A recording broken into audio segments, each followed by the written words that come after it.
ভাই রে, আর মনে হয় বেঁচে ফিরতে পারবো না। এরকম অবস্থায় আর কি করি বা বাঁচবো? কোনো ক্রমেই তো পালটাকে ধরে রাখতে পারছি না। সেটা তো আমিও দেখছি দাদা, কিন্তু এই অবস্থা থেকে তো আমাদের বাঁচতেই হবে, না হলে যে আমরা দুজনেই শেষ। এরকম ভাবে আশা ছেড়ে দিয়ে বসে থাকলে তো চলবে না। আমার যাই হয়ে যাক, কিন্তু তোর আমি কিছুই হতে দেব না। তাহলে যে আর বাড়িটাকে সামলানোর মতো কেউ থাকবে না। কিন্তু দাদা, এভাবে বলো না, তোমাকে আমি এরকম মৃত্যুর মুখে ঠেলে দিতে পারবো না। ভাই আমার কথা শোন, তুই চলে যা। এখানে তুই বাঁচতে পারবি না, আমার আশা করিস না আর। এরকম স্বার্থপর করে দিচ্ছ দাদা আমাকে। আমরা তো দুজনে একসাথে নদীতে এলাম, আর ফিরে যাব আমি একা। তাই যাস, কিন্তু বাড়ির সবাইকে ভালো রাখিস, মাকে সব থেকে ভালো রাখিস। মাকে তো আর শেষ দেখা হলো না আমার। এরকম করে কেন বলছো দাদা? তোমাকে এই বিপদে আমি কি করে ফেলে রেখে যাব একা, অ্যাঁ? থাক না ভাই, শেষ মায়াটুকু কাটিয়ে নিয়ে যা তুই। বাড়ি যা, আর চিন্তা করিস না। আমার জন্য চিন্তা করিস না, তুই তাহলে আর বাঁচবি না। ঠিক আছে দাদা, তোমার কথাই আমি শুনলাম। আমি চলে যাচ্ছি। যেখানে থাকবে ভালো থাকবে। বড্ড স্বার্থপর করে দিয়ে গেলে আমায় দাদা, বড্ড স্বার্থপর করে দিয়ে গেলে। অনেক ধন্যবাদ ভাই, আমার কথা যে তুই শুনলি। আমি এলাম, ভালো থাকিস। কেন এসেছিস রে তুই বাবা? কিছু দরকার নাকি? আর কার সাথেই বা তোর দরকার থাকবে? না না কাকিমা, আমি তোমার কাছে এসেছি। খবরটা শুনে খুবই খারাপ লাগলো, তাই তো তোমার কাছে এলাম। বুঝতে পারছি তোমাদের এখন অবস্থা খুব একটা ভালো না, কিন্তু তাও এসেছি। আর কি বলবো, এই পোড়া কপালে ছেলে হারানোর দুঃখটা ছিল, তাই হলো। কত হাসি মুখে ছেলেটা আমার নদীতে গিয়েছিল, আর তার ফেরা হলো না। শুনে খুবই খারাপ লাগছে। এরকম ভাবে যে একটা জলজ্যান্ত মানুষ আমাদের মাঝ থেকে হারিয়ে যাবে, তা আমরা কোনোদিন ভাবতেই পারি না। আমরাই কি আর ভাবতে পেরেছিলাম এরকম করে যে কোনো দিন আসবে? তাই তো আমরা ভাবিনি। আর কি করবে বলো? মেজো দাদা কোথায়? মেজো দাদার শরীর ভালো আছে? এসে থেকে কই একবারও দেখলাম না তো। আছে সে ভেতরে, সেও মন মরা হয়ে গেছে। এরকম ভাবে যে তার দাদার প্রাণ বাঁচিয়ে নিজের প্রাণটাকে বিসর্জন দেবে, এটাই সে মেনে নিতে পারছে না। এরকম দাদা পাওয়া সত্যি ভাগ্যের ব্যাপার। আমরা প্রত্যেকে এরকম করে একটা দাদা চাই। আর ওই আমার আরেক ছোট ছেলে হয়েছে, তার কোনো দিকেই জ্ঞান থাকে না, সে তার নিজের মতোই আছে। বাদ দাও না কাকিমা এখন আদিত্যের কথা। এরকম মুহূর্তে কেন শুধু শুধু মাথা গরম করছো? যে যার মতো আছে তাকে তার মতো থাকতে দাও না। আরে বাবা, ওই জন্যই তো ছেড়ে দিয়েছি, আর কিছু বলি না। আর বেশি বলেই বা কি করব? আচ্ছা কাকিমা, আজকে আমি আসছি, পরে আবার একদিন আসবো, কেমন?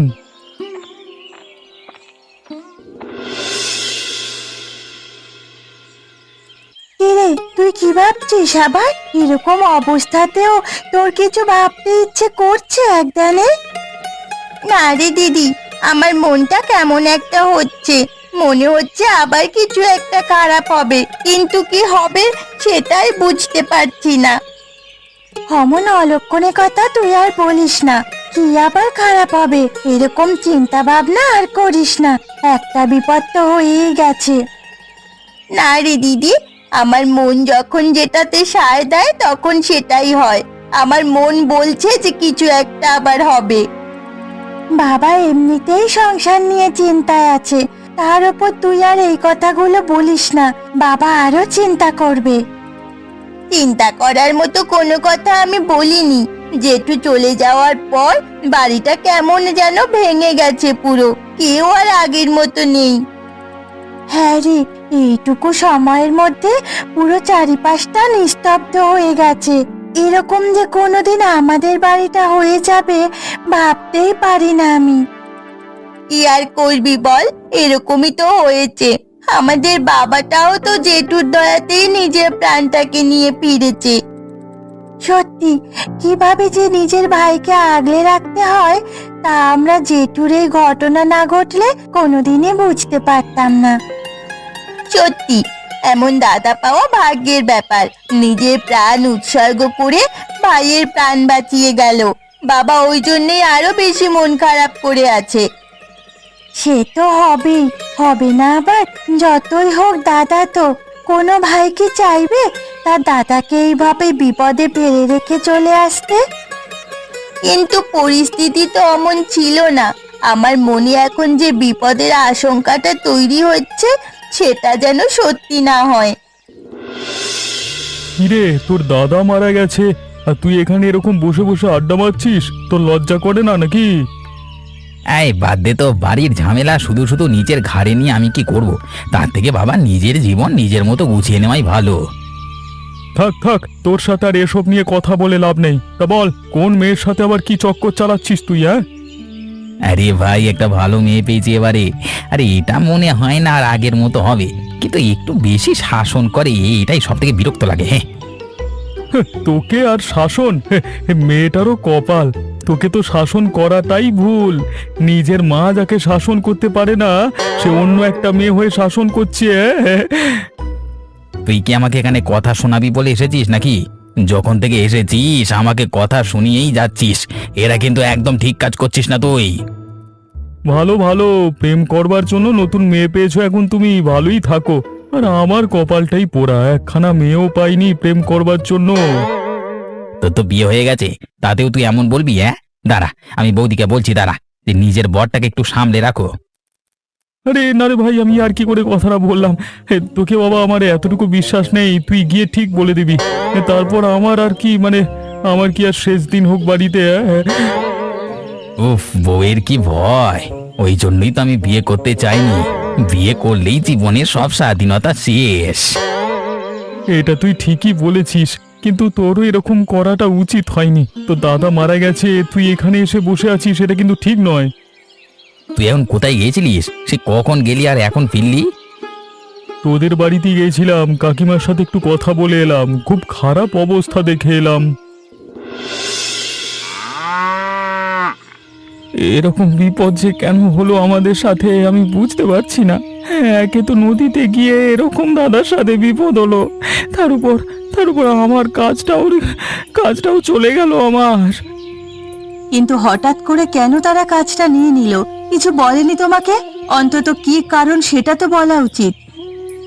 তাদের একটাই উত্তর, সেদিন আমি নদীতে গিয়েছিলাম কাজ কামাই করে, তাই ওরকম হুটহাট করে ছুটি নেওয়া যাবে না। তাহলে তুমি ছুটি নিয়েছিলে কেন? এখন এরকম বিপদ হলো, এই বিপদের দিনে কাজটাও যদি না থাকে, এবারে তো আমরা পথে বসবো। সেই নিয়েই তো আমার এত চিন্তা। মেয়ে দুটো অনেক বড় হয়ে গেছে, পড়াশোনার খরচ চালাতে হবে, কি করে যে চালাবো জানি না। মেয়েদের নিয়ে চিন্তা করো না, কিন্তু সংসারটা কি করে চালাবো আমি তো সেটাই বুঝতে পারছি না। টাকা না থাকলে সংসার চলবে কি করে? আমার সব থেকে বড় দুশ্চিন্তা এটাই, ছোট ভাইটাও তো কিছু কাজ করে না যে সে কিছুদিন হলেও সংসারটাকে চালাতে পারবে। তোমার ছোট ভাইয়ের কথা আর বলো না। দাদা মারা গেছে, সে পাড়ার ছেলেদের সাথে বসে আড্ডা দিচ্ছে। এর থেকে খারাপ কথা আর কি কিছু হতে পারে? ওর কথা এসব দিক থেকে কেন ধরছো? জানোই তো কেমন খামখেয়ালি, আমরা কোনোদিন ওর কথাগুলো ধরি না। না, তুমি চুপ করো। এত বড় ছেলে হয়ে গেছে, সংসারের দায়িত্ব একটু নিতে হবে না? কতই বা একটা মানুষ একা খাটবে? ঠিক আছে, ওদেরকে কিছু বলো না, আমি সামলে নেব। ঠিক চিন্তা করছো কেন? আমি আজই বের হব, কাজ ঠিক একটা না একটা পেয়ে যাব আমি।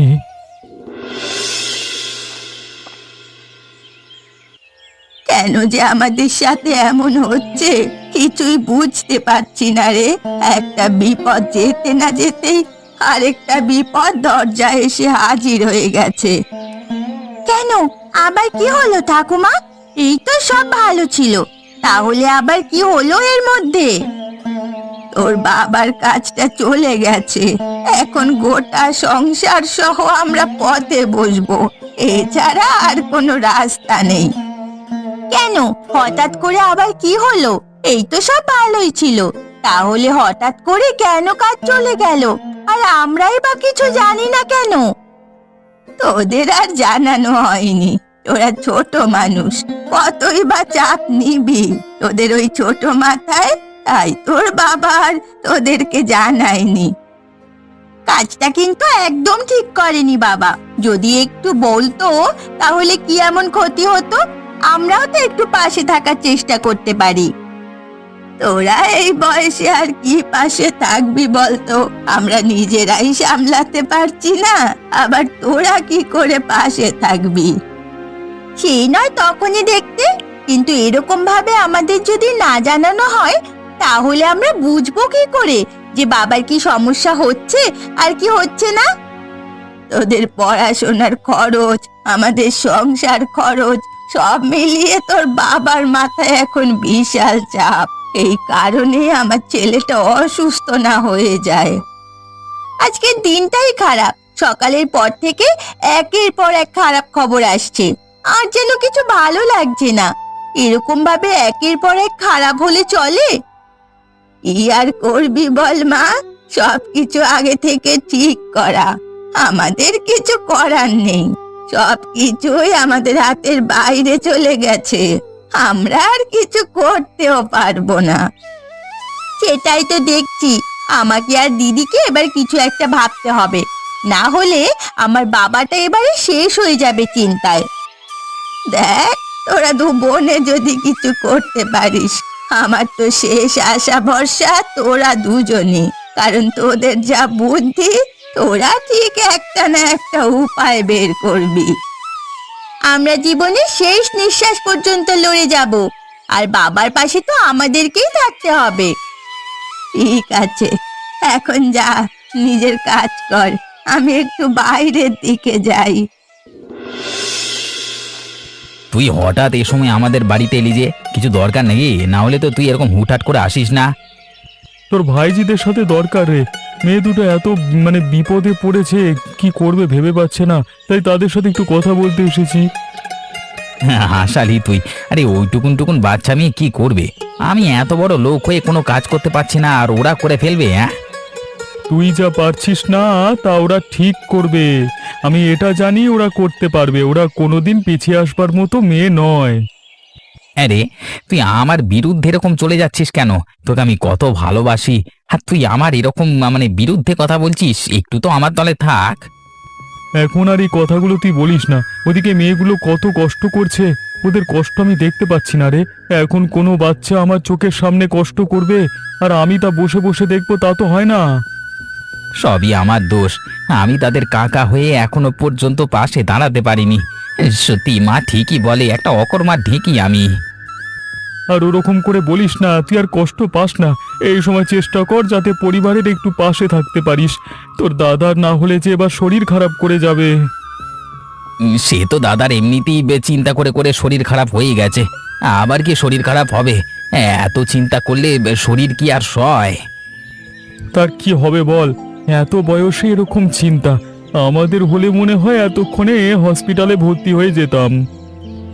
সত্যি দাদা বলি এখনো শান্তভাবে সব সামলাচ্ছে, চেষ্টা করছে সামলানোর। অন্তত আমার ভাইজিগুলো অনেক সাহসী।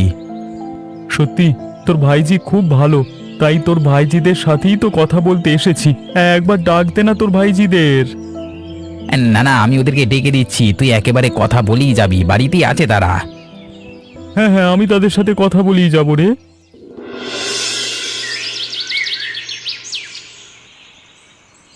কিরে রিয়ামা, কি করছিস? সেই কখন থেকে এসেছি দেখছি তুই একা আনমনে বসে আছিস, তুই যে কি করিস না, তোর জন্য একটা ভালো খবর আছে। হ্যাঁ, কি খবর গো কাকা, তুমি হঠাৎ আর এই সময় আবার কি খবর নিয়ে এলে তুমি? তুমি কি কোনো কাজের সন্ধান পেয়েছো? একটা উপায় বের করে দিতে পারি তোদের। আমিও জায়গাটাতে গিয়েছিলাম, দেখে এলাম সত্যি জায়গাটায় যদি তোরা যাস তাহলে হয়তো কিছু উপায় বার করতে পারিস। কোথায় বলো না কাকা, এখন আমাদের যা করতে বলবে সব করব, শুধু আমার পরিবারটাকে আমরা একটু সাহায্য করতে চাই। নদীর ধারে অনেক কচু শাকের বাগান হয়েছে, তোরা সেখানেই যেতে পারিস। দেখলাম ভালো কচু শাক হয়েছে, আরে ওগুলো তুলে যদি তোরা বাজারে বিক্রি করিস তাহলে অনেক লাভ হবে। তুমি যখন বলছো তাহলে আমরা ওই কাজই করব। কিন্তু আমরা ওই জায়গায় যাব কি করে একা একা? কোথায় হয়েছে আমরা তো সেটাও জানি না। আরে সেরকম কিছু নয়, নদীর ধারে গেলেই তোরা দেখতে পাবি কোথায় কচু শাক হয়েছে, একদম সামনেই আছে। আমি এই খবরটা দেব বলেই তোদের কাছে এসেছিলাম। সত্যি গো কাকা, তুমি অনেক উপকার করলে। এই উপকার আমরা কোনোদিন ভুলবো না। এরকম ভাবে নিজের লোকও সাহায্য করে না। তোরা তো আমার নিজের ভাইয়ের মেয়ের মতো।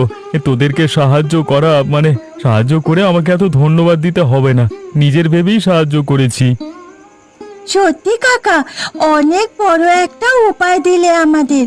এবার হয়তো একটুখানি পরিবারের পাশে দাঁড়াতে পারবো আমরা, বাবার চিন্তাও কমাতে পারবো। হ্যাঁ রে, তোরাই কাজটা কর, দেখবি বাবার চিন্তা তোরা নিশ্চয়ই কমাতে পারবি। আর এই কাজটা খুব ভালো হবে, বাজারেও কচু শাকের ভালো দাম। হ্যাঁ, মানুষ বর্ষাকালে ইলিশ মাছ দিয়ে কচুর শাক খায়, ওই জন্যই বাজারে এখন কচুর শাকের ভালো দাম। তাহলে তোরা কালকে সকালেই চলে যাবি নদীর ধারে, কালকে থেকেই কাজ শুরু করে দে, দেখবি ভালো লাভ হবে। হ্যাঁ, কাল সকালে আমরা নদীর ধারে যাব, কচুর শাক তুলে বাজারে বিক্রি করে একেবারে বাড়ি ফিরবো। তাহলে আজকে আমি আসছি, তোরা কি হয় পরে আমাকে জানাবি। হ্যাঁ কাকা, তুমি সাবধানে যাও, আমি তোমাকে জানাবো কি হলো, আমরা কত টাকা লাভ করেছি সব তোমাকে বলবো।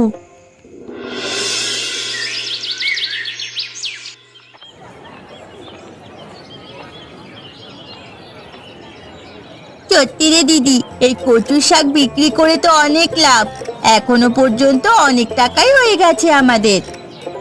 এই জন্যই তো কাকা আমাদের বলেছিল, কাকা যদি উপায়টা না দিত তাহলে আমরা তো জানতেই পারতাম না। সকাল সকাল নদীর ধার থেকে কচুর শাক তুলে এনে বাজারে বিক্রি করা, এটা আর এমন কোনো কাজ নয়, আর এই কাজে লাভও ভালো আছে। আজ ভোরবেলা গেছিলাম বলে আরো ভালো শাক পেয়েছি, যত তাড়াতাড়ি যাওয়া যাবে তত ভালো শাক পাওয়া যাবে। কাল থেকে আমরা আরো ভোরবেলায় চলে যাব, তাহলে সবার আগে গিয়ে সব থেকে ভালো ভালো শাকগুলোকে তুলে নিয়ে আসবো। তুই একটা পাগল জানিস তো, অন্ধকারে গেলে কোথায় সাপ থাকবে তখন বিপদ হবে। তার থেকে যেমন সময় আজকে গিয়েছিলাম সেই রকম সময়ে কালকে যাব। তুই যখন বলছিস তাই হবে, তোর কথা তো আমি আর ফেলতে পারি না। যতই হোক তুই আমার বড় দিদি বলে কথা। ঠাকুমার কাছে এতক্ষণে নিশ্চয়ই খবর চলে গেছে, আর খুব খুশি হওয়ার ইচ্ছে নিশ্চয়ই, আর বাবার চিন্তাও একটুখানি কমবে। বাবার তো এমনিতেই শরীর খারাপ, তার উপর আবার এত চিন্তা করছিল, শরীরটা না আরো খারাপ করে। আমার এখন সব থেকে বড় ভয় ওটাই, বাবার যদি কিছু হয়ে যায় তাহলে তো আমরা শেষ হয়ে যাব। কি আর করব, আমরা তো এর থেকে বেশি কিছু করতেও পারবো না, ছোট মানুষ আমরা যতই হোক, এতটুকু তো আমরা চেষ্টা করছি। আমরা নিজেদের সাধ্য মতো চেষ্টা করে যাই, তারপর যা হবে দেখা যাবে। কিন্তু আমার মনে হয় এই শাক বিক্রি করে আমাদের ভালোই লাভ হবে। সত্যি মা, দাদার মেয়েগুলো কি ভালো, সত্যি একটা না একটা উপায় বের করে তবেই ছাড়লো, আর সেই উপায় কাজে লাগাতে আজকে সকালবেলায় নদীর ধারে চলে গেছিল।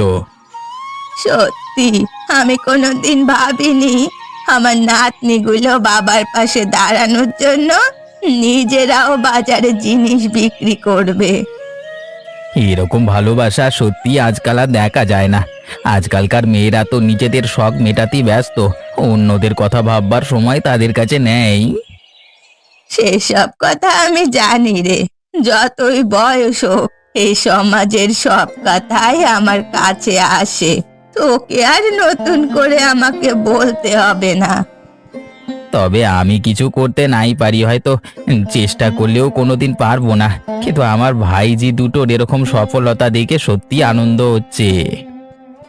আমি ওদের ঠাকুমা হয়ে গর্বিত, নিজের পরিবারের পাশে দাঁড়ানোর জন্য যমজ বোনের এই শাকের ব্যবসা সত্যি অতুলনীয়।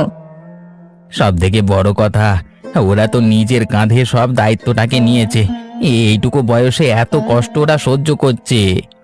সেখানে তুই গাধার মতো খালি ঘুরে বেড়াচ্ছিস, কোনোদিন তুই আর শোধরালি না। ভাব খালি ওইটুকুন মেয়েগুলো একটা কাজ করছে, আর তুই কিছুই করিস না। উফ মা, তুমি আর বলো না তো। তোমার কাছে এলাম একটু ভালো করে গল্প করতে, এসেই আমাকে কথা শোনাচ্ছ। আচ্ছা বাবা, আর বলবো না, কিন্তু তোকে এবার একটু ভালো হতে হবে, আর আগের মতো থাকিস না। হ্যাঁ গো মা, আমি ভালো হয়ে যাব, তুমি চিন্তা করো না। কিন্তু তুমিও একটু ভালো হয়ে থেকো। এরকম দুদিন ছাড়া শরীর খারাপ করলে তুমি ভালো থাকতে পারবে না। তোরা ভালো থাকলেই আমি ভালো থাকবো, আমাকে নিয়ে চিন্তা করার দরকার নেই। এবার কি করব বলো তো ভাই? এরকম ভাবে যে আমাদের সবাইকে ছেড়ে চলে যাবে তা তো আমরা বুঝতেই পারিনি। মেজদা তো ভালোই ছিল, তাহলে হঠাৎ করে কি হলো? হঠাৎ বেলার দিকে বুকে লাগছিল বলছিল, তারপরে আমি ডাক্তার ডাকতে গেছি, এসে দেখি এইরকম অবস্থা, সব শেষ হয়ে গেছে। সত্যি এই ঘটনা ভাবা যায় না, একটা জলজ্যান্ত মানুষ এইভাবে আবার মারা গেল। এবার আমি দুটো মেয়েকে নিয়ে কোথায় যাব বলো তো?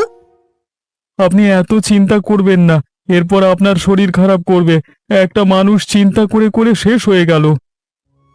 আমাকে এবার এই পরিবারটার পাশে দাঁড়াতে হবে, আর তো কেউ নেই। আপনার মেয়েগুলো সব ব্যবস্থা করছে। ওই মেয়ে দুটো তো আমার খুব লক্ষ্মী মেয়ে। কাকিমাও ভেঙে পড়েছে। এরকম করে এক ছেলের পর আরেক ছেলের চলে যাওয়ায় তিনি মেনে নিতে পারছেন না।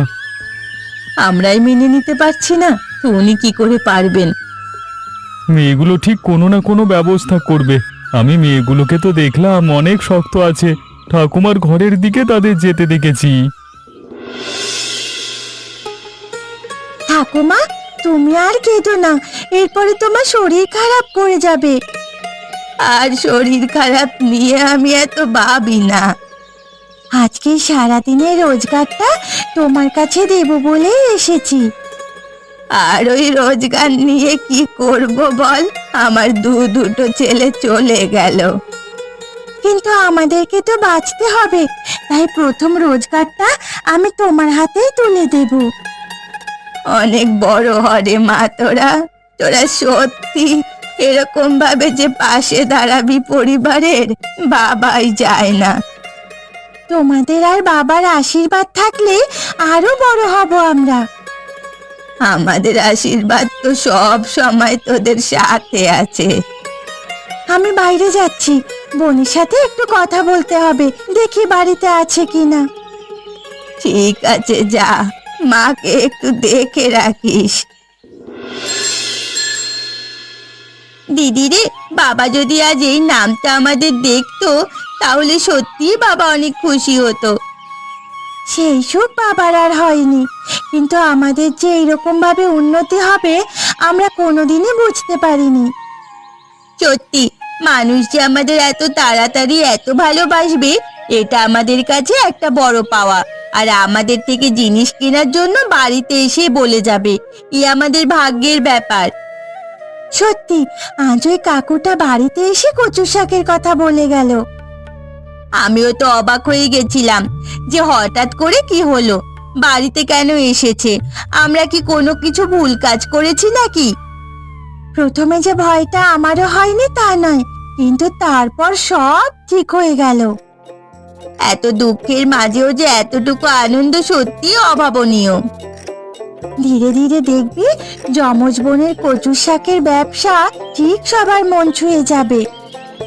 এ আর বলতে, এখন মানুষের মন ছুঁয়ে যাচ্ছে, আর কদিন পর তো কোনো কথাই নেই।